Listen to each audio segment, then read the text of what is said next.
Ce sont de drôles de SMS que certains Iraniens ont reçus. Le message indiquait: le président américain est un homme d'action, attendez. Un intitulé qui intrigue et qui incite de nombreux observateurs à penser que l'aide promise par Donald Trump serait désormais effectivement en route. Sur le terrain, certains ont pu observer l'arrivée du plus grand porte-avions du monde, l'USS Gerald Ford, dans la région. Il se trouve actuellement sur l'île de Crète et approche des côtes israéliennes. Et dans le cadre du renforcement massif des forces militaires américaines au Moyen-Orient, des avions ravitailleurs américains ont été aperçus à l'aéroport Ben Gurion de Tel Aviv, en Israël.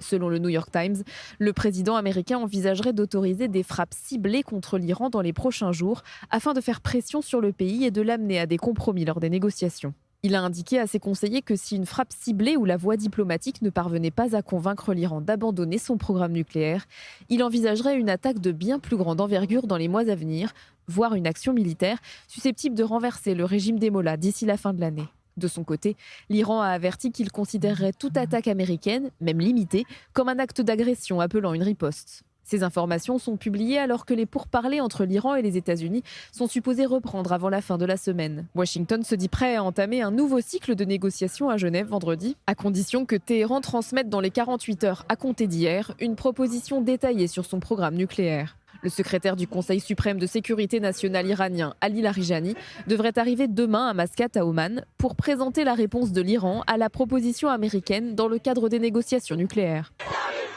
Pendant ce temps, en Iran, les manifestations contre le régime ont repris dans plusieurs universités du pays. En pleine journée, des étudiants arrachent des photos des membres du régime des ayatollahs éliminés lors de la guerre des 12 jours.